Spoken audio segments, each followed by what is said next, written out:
When first of all, what's your favorite genre to produce? Bro, that's the hardest question that I could answer because I feel like one of the reasons that I haven't I guess got into a higher level in one genre is because I've been going everywhere. I don't mind that because I want to lay down like a kind of like a base in like every touch base in everything. You know what I'm saying? But right now I've been really into the hip hop thing. I do another project that's like a dual project with my boy that's in Cali right now. Yeah. Called Social Currency. Yeah. I do like deep house, right? And That's the name, Laz? No, my boy Jesus. Oh, okay. My boy he himself as a DJ his name is Just Not Social, and my individual name is Johnny Cash. Yeah. So we brought the two names together to Social Currency. Perfect. Which actually social currency is the actual term, which is the money that you make through social media. Oh shit! I did not know that was a thing. Streams, that's social currency. That's yeah. And our whole thing is like a flip, kind of like messing with people about social media. We have a hashtag called Will Spin for likes. And so like a homeless person, I'll anything for money, I'll do whatever. And we treat it the same way, we're slaves to the likes and the streams, and so which a lot of people are, but they won't admit it. Yeah. They won't admit it. So we kind of created that, and thought it was funny, and we came across the name like random. It was perfect. No, it sounds like I can see it. When you see the logos on the Ultra Flyers. Yeah. I can already see it. It looks dope on the flyer. This is our what do you call it? This is our little symbol or whatever. And speaking of the symbol, it looks like some kind of fraternity, sorority logo. A little, you know what I'm saying? One of those Alpha Mega jump offs. That's the logo to this day. You know what I'm talking about, right? We're trying to make a a clan. Hey, your own little cult. That's marketing right there, bro. I got it tatted too and everything. I like that. So I was gonna say, I think it's a good thing that you don't just stick to one genre, because no one wants to be known for for example, DJ Mustard. He already has that club smooth vibe that was popping 2-3 years ago. And then it's kind of like music, like everything else, like sports, it evolves. So I feel like that I'm not talking about him, I'm just an example, but I feel like if you stick to that one sound, once the music evolves, you kind of get stuck in that wave. And that's like an actor who plays one role, and you're just known for the Harry Potter dude is just known for being Harry Potter. You know what I'm saying? You walk, you don't call that guy by his name, you call him Harry Potter, bro. Exactly. like the guy who played Debo. Yeah, that's Debo. Yo, I just ran through the 3 movies the other day on Netflix, bro. They just came out. I watched it last night. My girl had never seen them, and I was like, what? Are you kidding? Today we're doing those movies are classics, dog. Every time I watched it last night with her next Friday, and I was like, yo, this nigga Ice Cube really captured. Dude, he's a good actor, bro. He's a good actor. It's crazy to think that the same dude that wrote all the NWA albums, and he wrote those movies. Yeah. That's freaking wild. Talk about versatility, you feel me? Yeah. I so back to the beat thing, I feel like it's good to at least try to get your hands with in every genre. Cause then you don't limit yourself to ever catching some kind of wave. Say you're mad nice at house, but then in the future the real hip hop sound comes back, that real New York Joey Badass sound. It's damn, bro, I don't really produce that. Yeah. You know what I'm saying? And then you're just stuck. And now you're stuck popping Molly, listen to your shit in your crib. You're in space getting a headache all night. No, bro, but yeah, I mean, I like to get these days. I've been doing more hip hop stuff. I've been recording people in the studio. Yeah. I love to sit and with an artist and start a beat from scratch and catch a vibe together. And then get the whole it puts you guys on the same page. Same wavelength, same. Yeah. If you're my bad. There you go, bro. If you're you're in the same room and you're creating together, it gives me. It's better than me making a beat and then somebody buying it, and not being able to find their direction. Really, I like to bring that out, and whoever comes here and like something just tailored for them. I'm making a beat and then nobody's around me. I'm pretty much kind of making a beat for myself. Like what you want to hear, what you think sounds good. And I've worked with you. That's what I'm saying. So like being for someone who has worked with you, what happened with Shay? Speaking for someone who has worked with you, I feel like nothing can like either match or like nothing can top that energy of like, oh, put that, or let's do it like this, or let's, you know what I'm saying? Like, it's just dope when the person can sit there and say, yo, put these drums, or like, yo, make that bass a little deeper, like how you said, rather than just making the beat for yourself, 'cause that's what it is, making it for yourself, and then, yo, I'm gonna send it to my email, and then they hear it, and they don't catch the same feeling when you made it, so it's kind of like, it's different when I see you making it and I see you bobbing your head hard as fuck, like, oh shit, this nigga's feeling that shit, so that makes me want to feel it. It's just, what do you feel like what do you like most of working with artists? Because making beats, I like somebody who knows what direction they want to go in. Like, I liked working with you because you got in there, you're like, yo, this is what I want. This is the approach we're gonna take. If you come in and you know the approach that you want to take, I'm with you. Like, way easier. I'm gonna ride with you. And then like somebody who's not afraid to say what they want, because you got people who come in and they're timid and they don't want to speak their mind, and they don't want to like step on your toes. Exactly. There's no toes to be stepped on. Like, it's open. we all got shoes on. Exactly. It's open. We're chilling. Like, that's a big thing. Like, the hardest thing working with another artist is being comfortable with another artist, but that all comes down to being comfortable with yourself first. Exactly, first, and just, you know, going with your vision, and then when there's two people with a vision, usually you could find like a common ground and create an even bigger vision. Yeah, and I feel like that's the most powerful point, when it's like two great minds can reach that middle ground where like they both, okay, we got this from you, we got this from here, let's bring it here. And I feel like just collaborating in general, like that's what I feel like, that's what I call like true art, like real music, like when you can really collab and say like, damn, I remember in the studio when like when you had flipped the Tomorrow beat and that shit was sounding crazy, and then I remember I heard it the next day and I was like, yo, that shit's really sounding crazy, you know, like, cause it's different. It's a thing where you're in the studio and your ears have been beaten for like 6 hours, and at that point you're numb, so whatever sounds whatever. But when you hear it the next day, catch it with fresh ears, and you hear it again, you're like, oh shit, that shit sounds nasty. It's like, it's a great feeling, dog. I feel like, as a guy who doesn't make beats, I feel like what you do is the most crucial part of the music making process. Yeah, that's the first thing that people like. It's just like, I feel like even with like when someone's rapping and they like create a dope flow, that's almost like making a beat. With your voice. You're using the syllables in a way that complement the beat. I feel people like that first than the words, which makes sense why you would. Oh, you know what I'm saying? Like the cadence first. The cadence of how the dude's rapping is like making a beat. It's like that's like playing an instrument.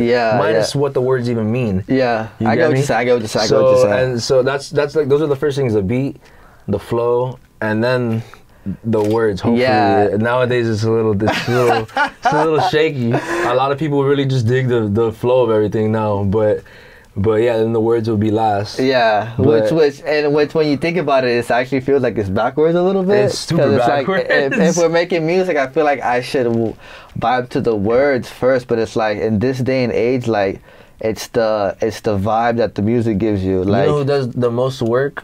I feel is the producer, because the producer is making up for all the things that the talent is lacking. Exactly. Like, that's what I'm saying. Like, it's the most crucial part. But especially nowadays. Yeah, hell yeah. What,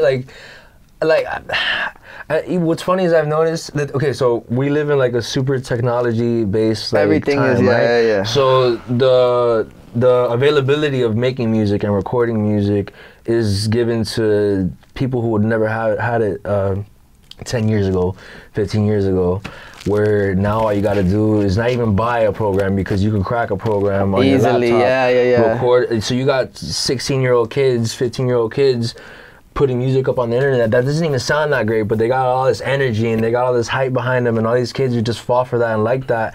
So you're very true. You have like these people who don't know what they're doing. In reality, they don't. but I love it because I've seen guys like that come up from songs like that to getting a little older, like especially like the South Florida dudes. Yeah. You hear their music from like a few years ago to now, and it's like, damn, they're getting better. Yeah, you know what I'm saying? yeah. That's like Hopefully. But I mean, you can't, like Lil Wayne, when he first started rapping, he was almost like what a mumble rapper is, bro. He wasn't lyrical, he wasn't anything, bro, but he got better and better because he keeps doing it. He just can't stop. Yeah, I think that's the key to any. Consistency is the biggest thing in the world. The key to any craft is consistency. Like you can't. Hopefully, this age of artists, of rappers, they evolve as artists and get better, because I could see in some of them, like, damn, that's like a Lil Wayne, like.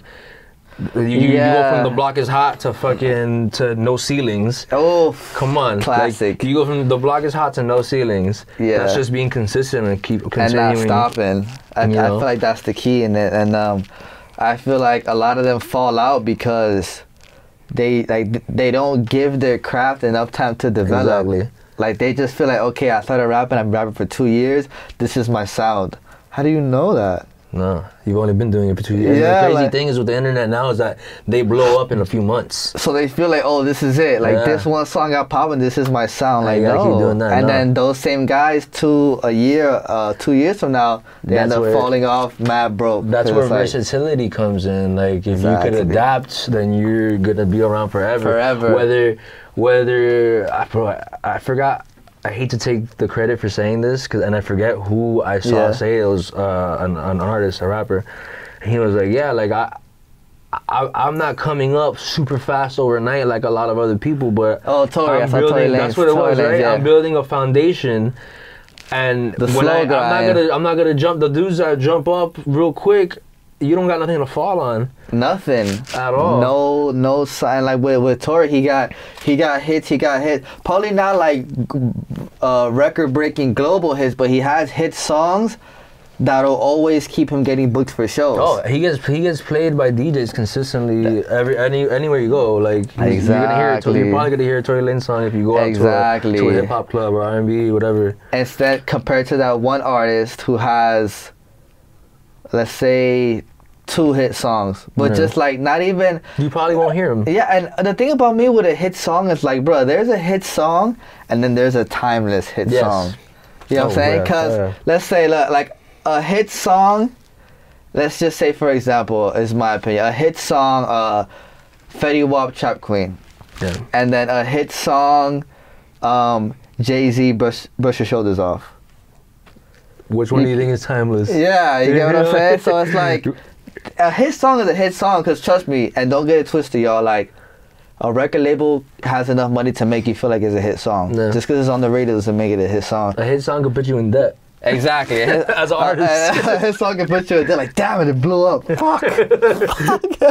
So, it's like, okay, we got Trap Queen and we got even Jay-Z, Empire State of Mind. It's just music where it's like, dude, you can play this anytime, anywhere. People are gonna feel this shit. A hit song like Trap Queen, we can't play this at a bar mitzvah. Yeah, it's very limited. Like we have to. We can only play this at the black schools basketball games. It's a small market that he's taking his music, bringing his music to. It's a small market. If you're messing with a small market, you can only depend on that small market, and that's it. And then once that little market stops loving you, like Jay-Z right now, for example, again, Jay-Z can lose all his African American fans.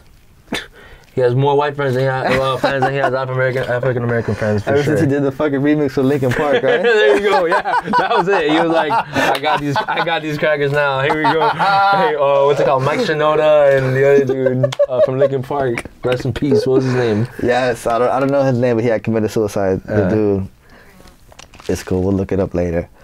So, like I said, the production, the actual, because everything is production, but the actual beat, pattern, pad, hi-hat, it's the most crucial because, like we said, that's the first thing we hear. That's the first thing we fall in love with. Even like the Tiger Taste song, the beat. Bro. Da, da, da, da, Bro. We just like the beat. Like, even if he came on saying, he slid on the beat. Yeah, he did. But even if he came on saying some lame shit, like, yo, man, niggas are gonna remix it. I don't know the lyrics. I know the flow. I don't know it. Taste, make you wanna taste.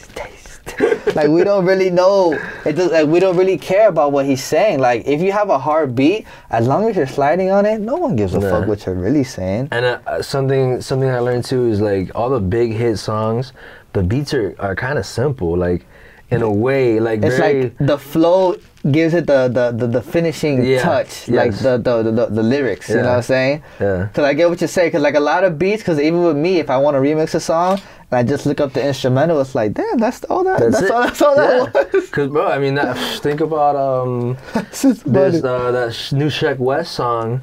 That beat is so simple, dog. It's like a little piano super loop. Simple, but it's dope. Fire. And that's something that I've been trying to incorporate into my production now. Is like using as little as possible. Like now I used to start with like a melody. Now I'm starting with the drums. Because the drums, I feel like are the base of the beat. Yeah, it gives it that kick. So yeah, it's for me it's easier almost to create a melody that works with the drums than the other way around. Yeah, I get what you're saying. In some weird way, that's how it's been working. It's been keeping me away from overproducing, kind of. Like if I'm digging the drums, I'm digging how the drums are going.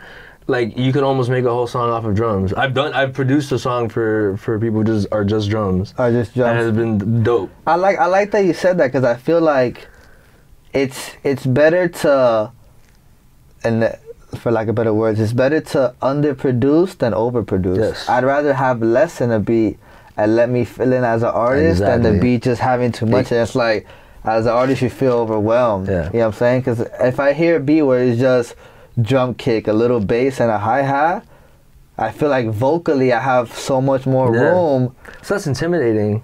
Exactly. Like as a rapper, you're like, what do I do with this? Like, there's so much going on. You want the beat to be super dope and super hard, but if there's like, it's like, okay, so what do I give like to this beat? You know what I'm saying? Like, what am I gonna add on to this track that's gonna make it better and not more, and not, because it's a very thin line to a very intimidating beat, and then your vocals can just push it over the edge to make it annoying. Like, it's too much going on. This guy's rapping some other shit. It's too much. Rather than the simple beat, you might still be saying the whack lyrics, but at least it's easier on the ears as the listener. So now it's like smoother, and it's just, I don't know, making music is such a science to it. Yeah. When you really think about it, like, it's really like, damn, like, I can't put too much bass here because I had 8 bars of bass, so I have to get people to relax. Like, and there's like certain formulas almost to like, okay, like to keeping away from overdoing it, and like it's, how would you say, like it's like I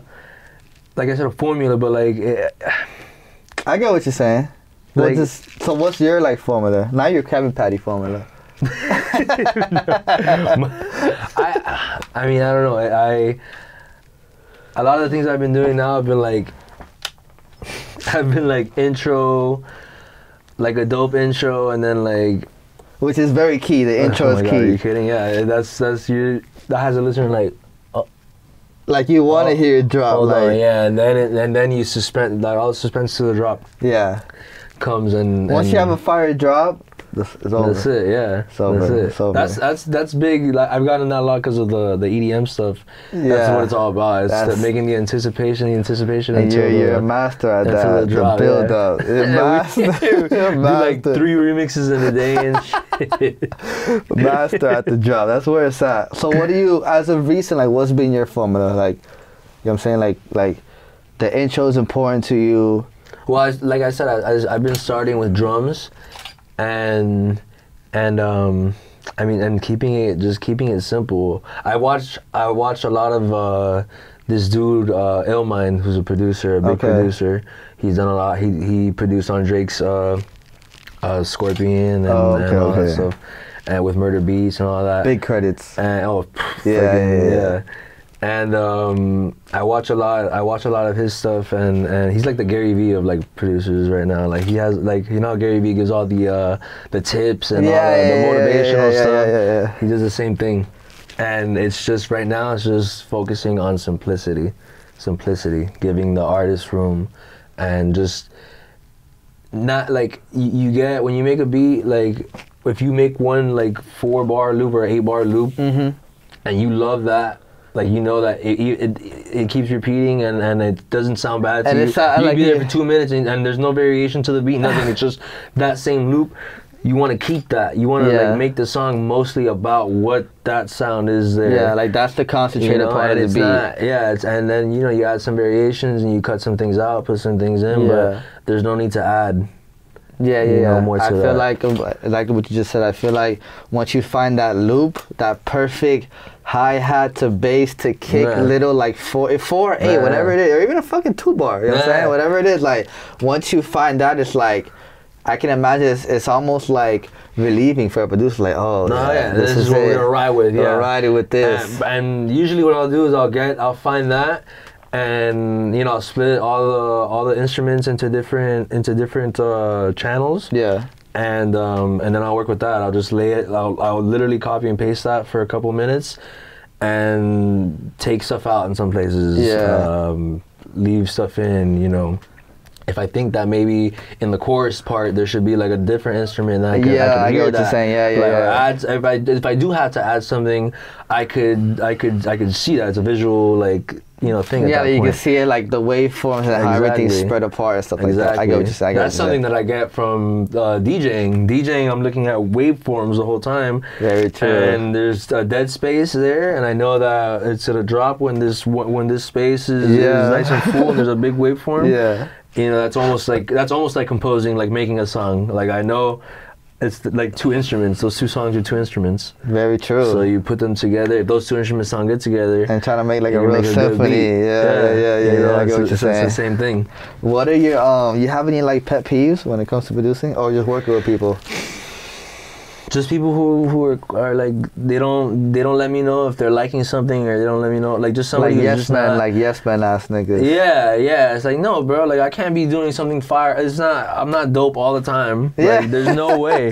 There's no way. Nobody is dope all the time. Nobody. That's why producers and even hip hop artists make a bunch of songs. Like these people come out with projects. They made like 50 songs before they slimmed it down to those 13 or 14. Exactly.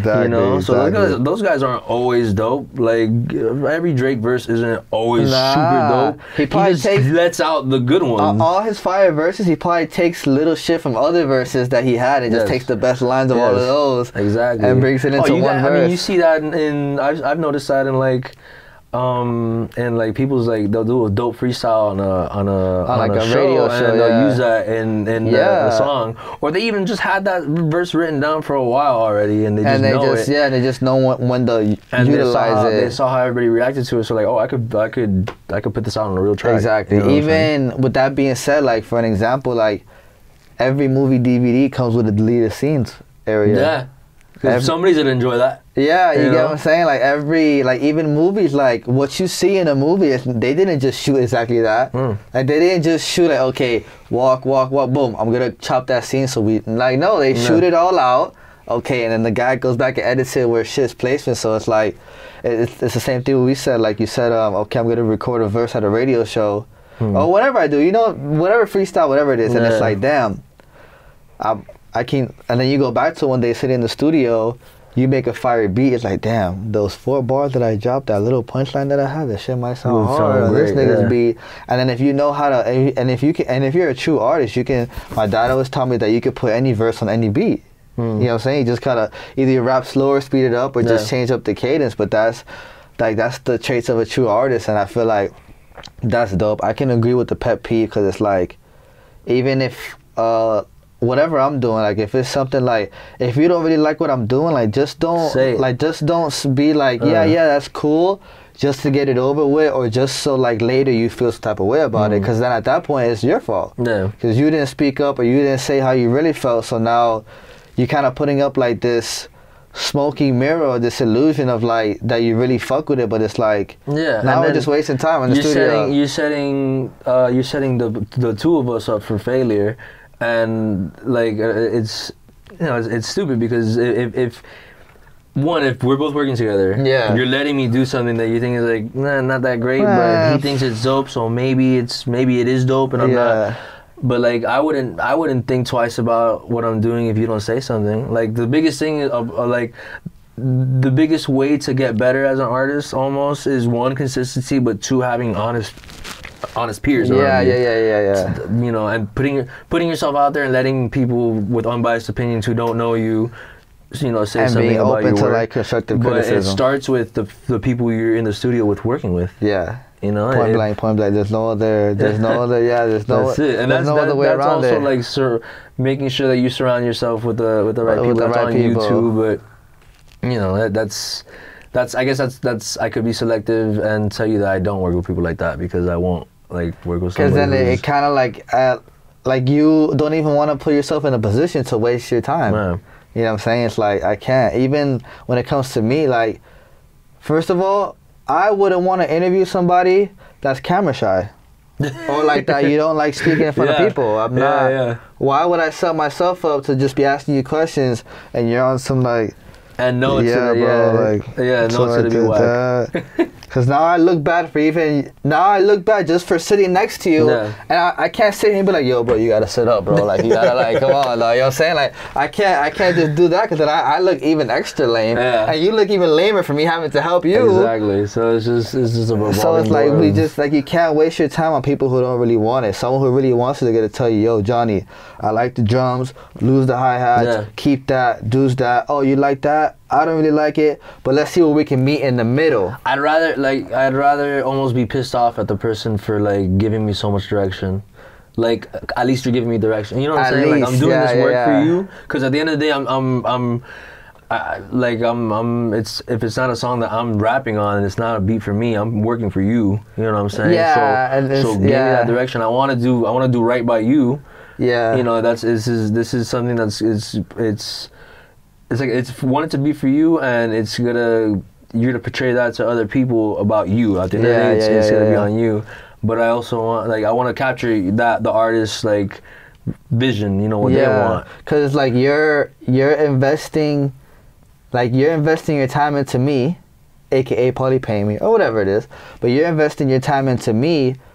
Me as the service provider, I want to give you a bang for your buck. The service, something customized for you. Exactly. Like, I'm not, every interview I have, I probably have yet to repeat probably a few questions. You know what I'm saying? I have no script. There's no like, okay, what am I gonna ask Johnny today? What am I gonna like? There's no, I want to give everyone that like, damn, nigga, like, that nigga asked me some shit that I never heard him ask nobody before. Feel me? So it's like, that has to be specific to that's almost like like that works with like everything you do, like even like customer service and hospitality. You gotta like you can't tailor your service to the individual that you're doing the service for. Oh, there's ghosts in here. Yo, y'all gotta wrap it up. No, you have no idea. When I'm in here by myself at night, it gets kind of scary, because this is a big, other than this room, it's a big building. It's a lot of space. Yeah, it's a lot of space. And that light's been doing that to me lately. Been tripping me out. Late nights. I'm in here like blaze, like, what the fuck, what's going on, bro? And then when you blaze, everything's way more dramatic. They're coming for me, dog. Nah, shutting this shit down, I gotta go. Alright, well, that's all for today, bro. I appreciate you for letting me sit here in the studio. Nah, you're always showing love. I appreciate you, bro. My boy for life.